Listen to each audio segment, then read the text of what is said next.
I always tell you Snowpiercer's a masterpiece too, so I just wanted to Oh, tell you that. thanks, dude. Like that little cat fucking tie Dude, bar. you gotta get one of these, man. My Look at fiance that, a bought it cat for tie me. bar. That thing's Yeah. so sweet. Yeah, Kevin McCarthy Man, watching. that thing's sharp as hell, man. Thanks, dude. Congratulations. I've been Thanks, waiting pal. months to ask you this question. Uh-oh. When I first saw the trailer, when you and Buck are passing the shield back and forth. Right. How are you filming that? What does that look like when you're fighting Sure. Iron Man and the shield's going back and forth? That's CGI. It's too impossible to try and navigate actual throws like that and get the shot you need. That's the tricky part of the shield in general. You know, sometimes you have the full real heavy shield. Sometimes you have the foam shield if you got to hit somebody in the face. Sometimes there's no shield. You know, when you got to do really acrobatic things with it. So during that one, it was a lot of miming and really tricky to go back and watch playback and. You know, maybe I threw too soon and he caught too late, or you know, you really have to make sure, even in your miming of the exchange, that the timing is still there. That was one of the trickiest scenes in the movie. You're a great actor and you're also a great director. What I find fascinating is directing could possibly change the way how you are as an actor. It kind of teaches you things about yourself as an actor. Sure. You made the first cap before you directed Before We Go. You made this cap after you directed it. Yeah. How have you changed as an actor since you became a director, and is this cap different because of the directing? That's a great question. Thanks, dude. Thanks, man, for not just asking how I work out. And I wish I had a good answer for you. I will say there's nothing more eye-opening than being in the editing room, editing yourself as an actor and realizing what you do. You know, your gimmicks, your hiccups, your weaknesses, and they're abundant. And so going into this one, especially coming off of directing, you really try and shed as many. What I found as an actor, what I did is you protect yourself a lot. You really do a lot of things of, you use as many takes as you can, doing what you think is the most safe interpretation of the dialogue, as opposed to taking risks and saying, you know what, because we're on the clock. You know, we only have a certain amount of time. But taking those risks and being more adventurous with your performance is where the best stuff comes from. So on this one, I think I tried to be a little more free in terms of how I was going to approach the character. That's awesome. Now, in the trailer, when we see that moment, this is not a spoiler, where Iron Man goes, Underoos, and then Spidey grabs the shield. Yeah. How does that look when you're shooting it? Because obviously we see the shield in your hand. It gets grabbed. It gets taken up. Your hands get taken by the webs. Yeah. How does that look? Is Tom there when you're shooting that? No, that one shot of that happening, I'm literally exactly as I am now and doing this, and just, you know, it's all, you're faking it. You're miming it, because that's all post. Obviously, no one's shooting webs, and obviously they couldn't actually mime someone taking the shield off my wrist. So a lot of it is kind of having to mimic how those actions would go. What has Cap taught you about yourself that you didn't know going in? Now, it's interesting because the character has a lot of conflict. He's internally struggling. Sure. He's externally struggling. Sure. What has he taught you about yourself that you didn't know as an actor and a person? Sure.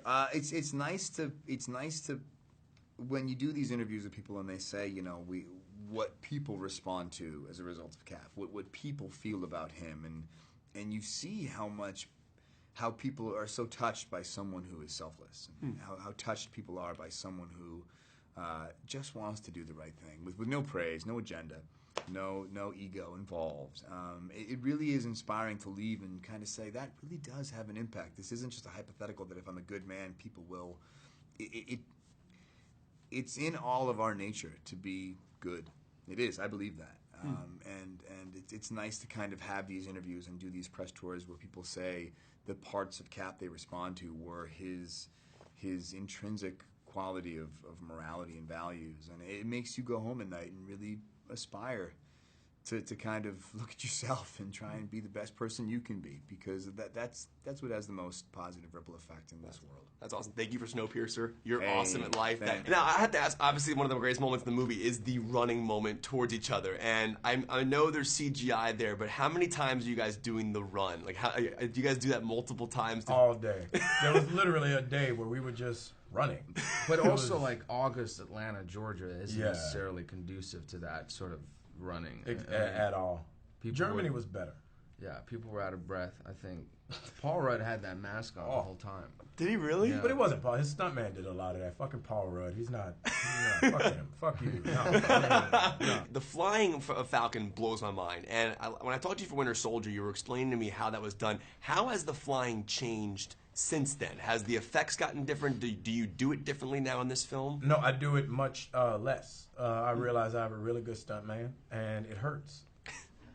And when we see you land though from a fly, and That's then, me. And then the wings come back in. Yeah. How are they doing that? They put me on a string and literally take me about 15 feet off the ground, and I go from here to landing, and then they CGI all the wings and all that other stuff. Now, the motorcycle sequences blew my mind. And Black Panther, that whole sequence when he's running and you guys are on that cycle. But you have a sequence where you grab a dude off the motorcycle. Right. That talk about that moment, like in shooting that scene. That was mind blowing. They had me come in at the very end of the sequence and just grab the bike. They were like, "You're not allowed anywhere near machinery." No, but the cool thing I have to say, you got to credit the second AD, which is Spiro. Yeah. It's this phenomenal director who kind of goes uncredited for a lot of the sequences you see in Fast and Furious and whatnot. And he has this trick he came up with, which is like kind of like a slide. yeah, like it's a magic carpet, he calls it, right? Oh. And you're basically, there's a car dragging this sheet, sort of like an escalator, right? And so you're running on that, and it looks like you're running 3 times as fast. And I was like, oh, so if I need to, I'll just hop off. And he's like, do not do that. Whatever you do not do that. And I was like, oh, great. Thanks for telling me this. I've got 2 takes. Now, your character, obviously, very internal. A lot going on inside of him. And I'm wondering, as an actor, is it harder to be internal or external? Because you're carrying a lot of weight in this film. You better write that question down. Yeah, exactly. I think external, just because sometimes it's better to let the costume do the acting for you. Like, I feel like A lot of lube. Yeah, a lot of lube. That's gonna happen a lot on this press tour. Really? Which is starting today. Like, some of the sequences in the MCU have blown my mind over the years. Obviously, Whedon's one shot in Avengers when it went through all the guys, and then the Avengers, and then you had the epic leaping shot in Ultron. Your bridge sequence in Winter Soldier. The sequence when they're all running towards each other in this film. How are you filming that? Who is really there? What's digital? How are you doing that moment? It's an epic moment. Well, a lot of the actors are there, a lot of the stunt players are there, but there are also a lot of the digital characters in the film as well. Our effects team, who we couldn't do this movie without, is so good that I think that you'll have a hard time telling who's digital and who isn't, which might be why you're asking the question. Yeah. It was something that took a lot of thought and a lot of effort from a bunch of different departments on the movie. It's something that we knew that was going to be, for us, the highlight of the film. Just as a kid collecting crossover comic books where there are a bunch of characters in them, it was always about opening up to the middle page and seeing every character fighting each other and just imagining what was going on, and that's what we wanted to create with that sequence, was our own splash panel, as it's called in the comics. Now, I'm a big fan of IMAX shots. I love what Nolan did with Dark Knight, where it would jump up and down. And you shot some sequences in this film with IMAX camera. Now, I have not seen the film in IMAX. Can I ask what scenes are jumping to the full IMAX scenes? It was the big scene that Joe referred to as the splash panel, or the airport scene, you can call it. It's the scene where all the superheroes fight each other. That sequence, we figured, deserved that scope and that scale of frame. We also have a lot of characters that fly in that sequence. There's a lot of vertical movement in that sequence, and the sort of the added dimension in the IMAX frame really helps us sell the action on that axis. Is that whole scene going to be in IMAX? The whole scene is in IMAX. Yeah. Can we go watch it right now together? I need to see that again. 17 minutes. I would watch that on a loop and pay $20 for 3 hours just to watch that scene on a loop.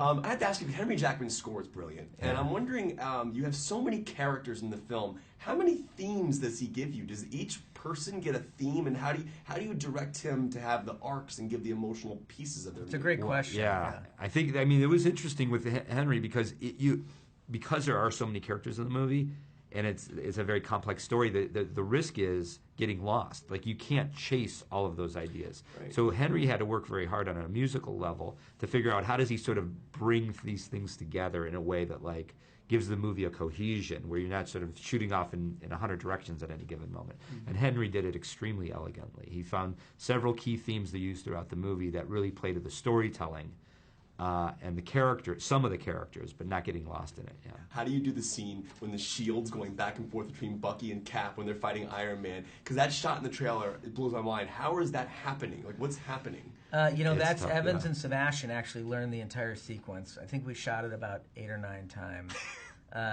We did 8 or 9 takes of it, and we actually came up with that about 4 hours before we shot it. So it was just one of those things where we were working on the final fight, and we've just had a feeling that we needed a moment, a team-up moment from the two of them. And our stunt department and our camera department, we all got together and said, let's figure this out. But it was a very difficult shot. I mean, it took us a while to get it right, like Joe was saying, but it was also exhausting the actors, as you can imagine. Right. We had to give them a good recovery period before we could do another take every time. It was interesting. Guys, thank you for everything. You guys Thank are you. phenomenal filmmakers. Thanks for a great story. Such a pleasure. And for Vision's makeup, I spoke to you at Age of Ultron. It's partially CGI, but also there's partially real makeup on your face. How much of it is actually really on you? It's all real except for the lines that, the sort of circuitry of the costume continues onto the makeup, and that is done in post. But I am spending my days purple. Yes. That's amazing. Now from DC, you went to Howard University, which is amazing. I want to ask you just about like your journey from Howard to now. You know what was more interesting is I'm really proud that one of the writers of the new Black Panther issues is from Howard. Ta-Nehisi Coates is writing the new Black Panther issues, which just started a couple days ago, the March issue. So there's a whole new series. So I'm proud of those connections. But as far as my path from Howard, that's too long to even say. But the fact that Black Panther is Howard on the page and also Howard on the screen, I think it's a proud moment. Have you met with Ryan Coogler yet? Have you guys already started working on the standalone movie, and what has been done so far? Yeah, we're working on it. I can't tell you. I can't wait to see it, man.